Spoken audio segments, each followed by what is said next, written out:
dikarenakan dari tim promotor telah menyampaikan hasil dan layak untuk diajukan pada sidang terbuka pada hari ini. Maka apa yang disampaikan itu kita terima dengan sangat baik, dan selanjutnya kita melanjutkan prosesi sidang ini.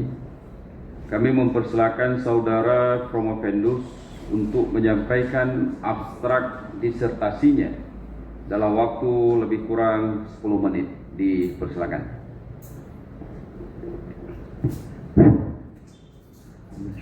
Bismillahirrahmanirrahim. Assalamualaikum warahmatullahi wabarakatuh. Alhamdulillahirabbil alamin, wassalatu wassalamu ala rasulillahi rahmatan lil alamin wa ala alihi wa sahbihi ajma'in, amma ba'd. Yang kami hormati, yang amat terpelajar, Ketua Sidang Promosi Doktor, Bapak Rektor Profesor Dr. Mujibur Rahman MAG, Ibu Sekretaris Sidang Ibu Dr. Khairani MAG, yang amat terpelajar para Dewan Penguji, Bapak Profesor Dr. Syahrizal Abbas MA, Bapak Profesor Dr. Khairuddin MAG, kemudian kedua promotor kami sekaligus menjadi tim Dewan Penguji pada hari ini, yang amat terpelajar Bapak Profesor Dr. Fauzi Saleh LCMA, Bapak Profesor Dr. Salman Abdul Muttalib LCMAG. Izinkan pada kesempatan yang mulia ini kami menyampaikan abstrak yang telah kami persiapkan. Judul daripada disertasi kami adalah Tafsir Ahkam dalam Kisah Al-Quran, Studi Penemuan Hukum Islam pada Quran Surah Al-Qasas ayat 23 sampai 28. Latar belakang disertasi ini, Al-Quran menyebut dirinya sebagai hudan. Al-Quran menyebut dirinya sebagai hudan linnas. Al-Quran menyebut dirinya sebagai hudan lil muttaqin. Menariknya, sebagian besar petunjuk itu disampaikan melalui metode kisah yang berjumlah 1.600 ayat. Kalau kita presentasikan, ada 25,7% daripada ayat suci Al-Quran yang berjumlah 6.236 ayat Al-Quran yang berisi kisah. Namun demikian, kajian terhadap kisah Al-Quran selama ini cenderung dibatasi pada aspek akhlak dan mau'idhah. Pendekatan ini menjadikan peristiwa masa lalu sekedar refleksi moral saja. Bahkan ada pemikir modern, beliau salah seorang peneliti juga di Mesir, Muhammad Ahmad Khalafallah, bahkan dia menyatakan sebagian kisah hanya sifatnya sastra imajinatif, bukan fakta sejarah. Bila kita terjebak pada pandangan ini, maka kisah dalam Al-Quran kehilangan otoritas hukumnya, padahal di dalamnya tersimpan banyak dimensi hukum yang sangat penting. Sejalan dengan ini, seorang ulama tafsir yang bernama Syekh Ibnu Arabi, beliau menyatakan bahwa wa inna Allah ta'ala akhbarana an qasasin nabiyyin, bahwa Allah menyampaikan tentang kisah para nabi. Fama kana ayatul izdijar wa dzikrul i'tibar fa faidatul wa'. Apabila ayat tersebut bercerita tentang peringatan, tentang i'tibar, maka itu adalah fungsinya sebagai nasihat. Wa ma kana min ayatil ahkam fal muradu bihi al-imtithalu lahu wal iqtida'u bihi. Sedangkan apabila ayat kisah itu bermuatan hukum, maka hendaknya dapat diambil istinbat hukum. Juga dikuatkan oleh Al-Imam Az-Zarkashi pada periode selanjutnya. Beliau mengatakan, inna ayatal qasas wal amthal wa ghairiha yustanbatu minha katsirun min al-ahkam, bahwa sungguhnya ayat-ayat kisah dan amsal dalam Al-Quran itu dapat diambil istinbat daripadanya hukum-hukum yang banyak. Adapun pembatasan dan rumusan masalah kami batasi, karena tentunya kisah Al-Quran itu sangat luas sekali. Kami batasi hanya mengkaji kisah Nabi Musa alaihissalam dalam surah Al-Qasas ayat 23 sampai 28. Kenapa kami mengkaji kisah Nabi Musa, tidak nabi yang lain? Karena menurut kajian yang kami dapatkan bahwa Nabi Musa adalah nabi yang paling banyak disebutkan dalam Al-Quran. Disebutkan namanya 136 kali di dalam 34 surah. Dan kisahnya itu diulang-ulang di beberapa surat tadi sebanyak 120 kali. Lalu kenapa dengan surah Al-Qasas ayat 23-28? Karena memang dalam surah Al-Qasas ayat 23-28 itu mengandung hukum ahwal syakhsiyah secara lengkap. Kemudian rumusan masalah yang pertama, bagaimana penafsiran ayat-ayat ahkam terkait ahwal syakhsiyah dalam Al-Quran surah Al-Qasas 23-28. Yang kedua, bagaimana kaidah istinbat hukum ahwal syakhsiyah. Kemudian bagaimana kontekstualisasi surah Al-Qasas dalam penemuan hukum dalam kehidupan sehari-hari.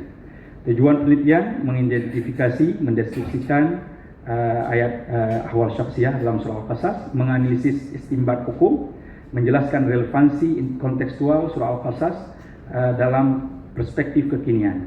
Manfaat penelitian ada dua, ada secara akademik dan secara praktis. Manfaat secara akademik memperluas kajian hukum Islam melalui pemaknaan ayat kisah sebagai sumber istinbat, menegaskan dimensi normatif kisah Nabi Musa, serta memperkuat metodologi penemuan hukum. Kemudian secara praktis dapat dijadikan sebagai rujukan pengembangan hukum keluarga Islam yang responsif serta solutif atas problem hukum keluarga kontemporer. Metode penelitian ini penelitian kualitatif kepustakaan, kemudian kami menggunakan pendekatan historis normatif, kemudian metodenya adalah deskriptif analisis. Sumber datanya, data primer adalah literatur tafsir, kitab fikih, kemudian kitab ushul fiqh, kemudian data sekunder yang relevan seperti literatur kisah, teori penemuan hukum Islam dan lain-lain. Objek penelitian surah Al-Qasas 23-28. Kemudian teknik pengumpulan data, mengidentifikasi ayat Al-Quran yang berkaitan dengan kisah Nabi Musa. Kemudian ada inventarisasi dan analis konteks. Kemudian teori yang kami gunakan, grand teori Al-Quran sebagai hudan, Al-Quran sebagai petunjuk. Kemudian tafsir ayat ahkam. Middle teorinya adalah ahwal syakhsiyah, kisah Al-Quran. Sedangkan teorinya adalah syar'u man qablana, maqasid syariah dan normativitas ayat kisah. Temuan daripada disertasi ini bahwa yang pertama, penafsiran ayat-ayat ahkam yang berkaitan dengan ahwal syakhsiyah dalam kisah Nabi Musa dari 23 sampai 28 memiliki kontribusi signifikan bagi pengembangan hukum Islam. Kisah tersebut tidak hanya bersifat historis tetapi juga mengandung dimensi normatif yang dapat dijadikan dasar penetapan hukum, khususnya terkait pada pemilihan pasangan pranikah, wali nikah, akad nikah, mahar nikah, dan saksi nikah. Dari sisi istinbat hukum, temuan yang kedua, dari sisi istinbat hukum, kisah Nabi Musa alaihissalam menegaskan legitimasi syar'u man qablana sebagai salah satu sumber dalam usul fiqh yang tetap berlaku selama tidak terdapat dalil yang menasahnya, sebagaimana tercermin dalam kesepakatan mahar berupa jasa kerjasama 8 hingga 10 tahun antara Nabi Musa dan ayah mertuanya. Hal ini menunjukkan bahwa ayat kisah tidak hanya bersifat naratif, tetapi juga memiliki potensi normatif sebagai dasar penemuan hukum. Secara metodologis pemaknaan ini juga dibangun melalui 7 kaidah. Yang pertama adalah distingsi naratif, kontekstualisasi makna, relasi kisah hukum, yang kemudian diperkuat dengan validasi linguistik usuliyah, integrasi dalil jam'ul adillah, kemudian aqwal ulama, kemudian keseluruhan itu bermuara pada orientasi maqasid syariah. Kemudian temuan yang ketiga, secara kontekstual, kisah Nabi Musa alaihissalam menawarkan solusi atas problematika pernikahan kontemporer, khususnya terkait tingginya mahar material sekarang ini. Kalau kita lihat memang harga emas hari ini sudah sangat melambung tinggi, apalagi di Aceh ini maharnya menggunakan emas. Maka pengakuan syar'i terhadap mahar non materi membuka ruang untuk mempermudah pernikahan dan mencegah penyimpangan moral. Selain itu, nilai istihya dalam ayat Al-Qasas ayat 25 juga sangat relevan dengan praktik penelusuran rekam jejak digital. Karena sekarang kita tidak terlepas dari yang namanya media sosial, media digital. Maka itu sebagai mekanisme preventif yang etis dan profesional. Integrasi nilai Qur'ani dengan realitas digital ini menegaskan bahwa hukum keluarga Islam bersifat adaptif, responsif, dan berorientasi pada kemaslahatan. Novelty daripada disertasi ini adalah kami memodifikasi dan menemukan sebuah novelty yang kami beri judul normativitas ayat kisah, yang mana dengan 7 kaidah ini kita bisa mengetahui dari kisah-kisah dalam Al-Quran itu mana-mana saja kisah-kisah yang dapat diambil hukum daripadanya. Yang pertama adalah distingsi naratif normatif, kedua kontekstualisasi makna, kemudian ketiga relasi kisah dan hukum, validasi linguistik dan usuliyah, integrasi dalil atau jamu adillah, kemudian otorisasi keilmuan atau aqwal ulama, kemudian yang tujuh orientasi maqasidus syariah. Kalau kita lihat contoh penerapan kaidah dari surah Al-Qasas ini, ketika Allah mengatakan qala inni uridu an unkihaka ihda ibnatayya hataini ala an ta'jurani thamaniya hijaj fa in atmamta 'ashran fam min 'indik, bisa kita lihat dari kaidah yang pertama, ayat ini memuat kisah, artinya tawaran pernikahan dari Nabi Syuaib kepada Nabi Musa. Tentunya ini mengandung unsur normatif, yaitu berupa akad nikah. Sedangkan naratifnya adalah perjalanan Nabi Musa dari Mesir menuju Madian. Itu distingsi naratifnya. Kemudian disebutkan di dalam ayat tersebut juga bagaimana muatan normatifnya. Yang kedua, kontekstualisasi makna. Konteks sosial Nabi Musa pada saat datang ke negeri Madian, beliau itu tidak memiliki harta. Nabi Musa itu fakir karena memang beliau lari dari kejaran Fir'aun dan bala tentaranya. Namun Nabi Musa itu memiliki al-quwwah dan al-amanah, ya, menunjukkan bahwa pernikahan dibangun atas kesepakatan sukarela dan keadilan, bukan semata kepemilikan materi. Kemudian relasi kisah dan hukum, relasi antara akad nikah dan kewajiban bekerja, bisa kita lihat dari teks uridu an unkihaka, ya. Kemudian inna khaira man ista'jarta juga berkaitan dengan hukum. Kemudian validasi linguistik dan usuliyah, bisa kita lihat dari kata unkihaka dan ta'jurani, menunjukkan akad jasa yang jelas. Cara metodologis praktik ini termasuk pada syar'u man qablana. Kemudian juga harus dibantu dengan integrasi dalil, artinya ada dalil-dalil yang lain yang menguatkan, yang tidak menasakh ayat tersebut, hukum daripada ayat tersebut. Kita bisa melihat dalam Quran surah An-Nisa ayat 4 juga menguatkan, ayat 20, ayat 24. Yang tidak membatasi mahar pada bentuk materi, serta hadis Nabi Muhammad SAW berupa mahar hafalan Al-Quran atau pengajaran Al-Quran kepada calon istri, dan juga disebutkan dalam KHI kompilasi hukum Islam pasal 30-31 bahwasanya tidak membatasi dengan bentuk tertentu daripada mahar itu.